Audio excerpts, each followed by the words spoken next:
capital with the governor. What was discussed?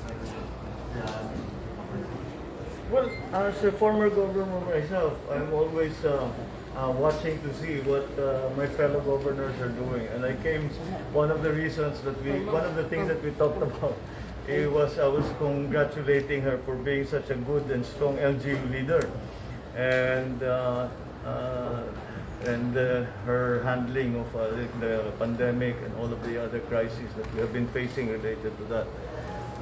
So if you watched us talking, nakabungis-ngis kami pareho because we were going back over all of the things that had happened in Cebu and how in the end it became advantageous to the province, lahat nung ginawa ni Gob. So yeah, but this is if I'm in Cebu, I always come and visit the governor.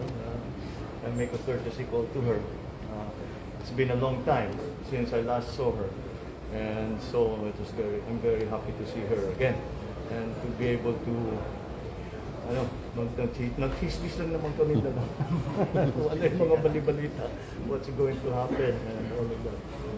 Are you seeking endorsement, sir, from the governor? I'm sorry? Are you seeking endorsement from the governor? I'm seeking endorsement for everyone, and the endorsement for Governor Gwen is going to be for a presidential candidate. This is Cebu, so it's very, very important because Cebu is very much a leader in terms of opinion generation in this part of the country.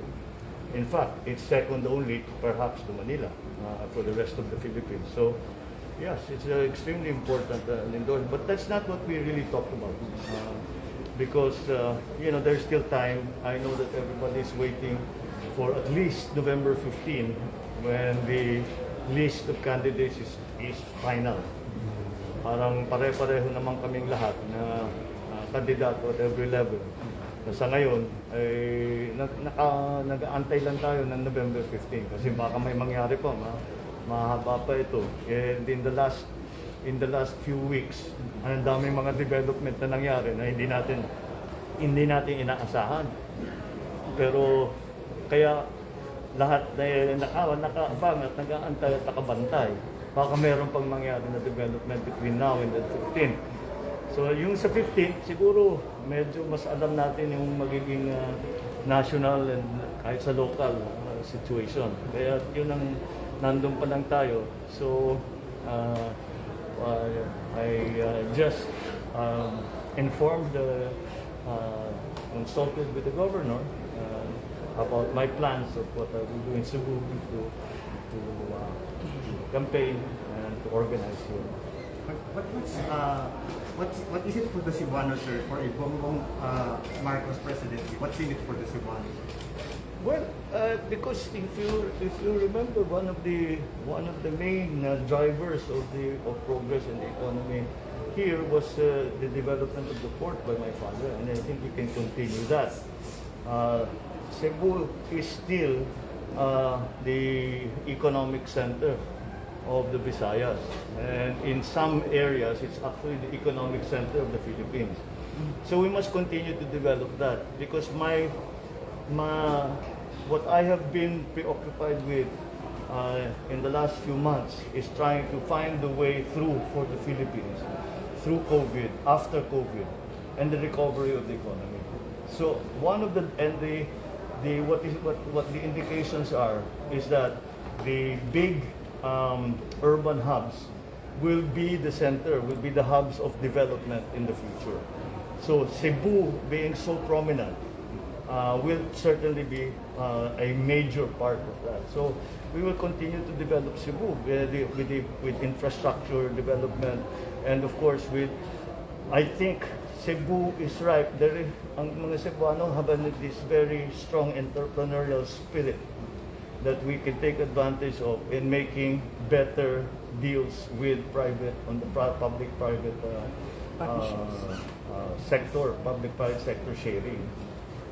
Mga Cebuano have been doing this on an informal basis. Yung tinatawag na PPP, matagal nang ginagawa sa Cebu ito pero hindi tawag PPP, sa partnership. Pero yung gobyerno at saka yung yung private sector. Marami ang nagagawa. This is a model that we can bring around the country, even to Manila, because right now parang nakalimutan yun.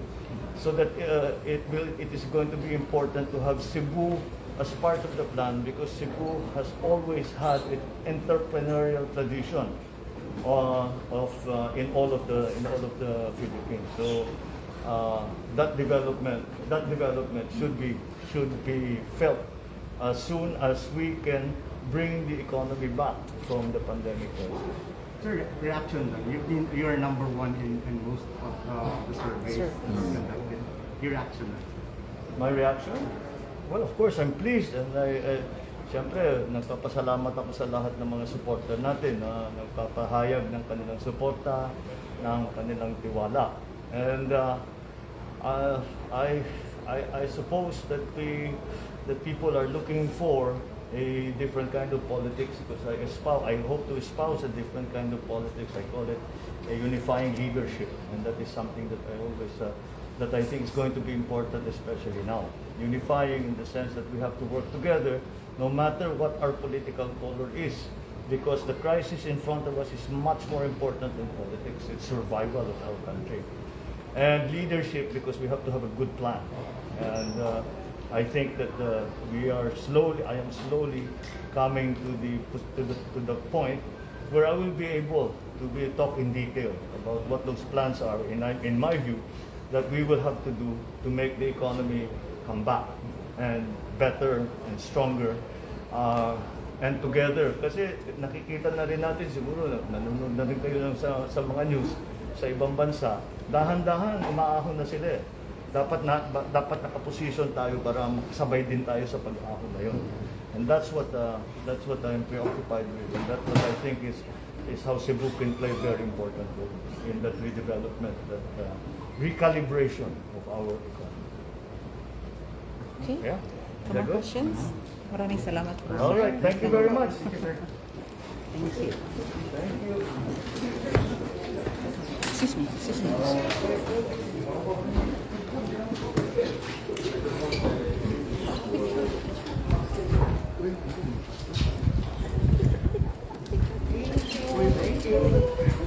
Oh, wala mo ka pangutana, no? Gihurot mo, no? Gihurot ni Del. John. Diba, no? John. Let's give it to... Thank you. Maraming salamat. Thank you very much. Picture, John. Picture. Gunitin ko lang sa picture ko.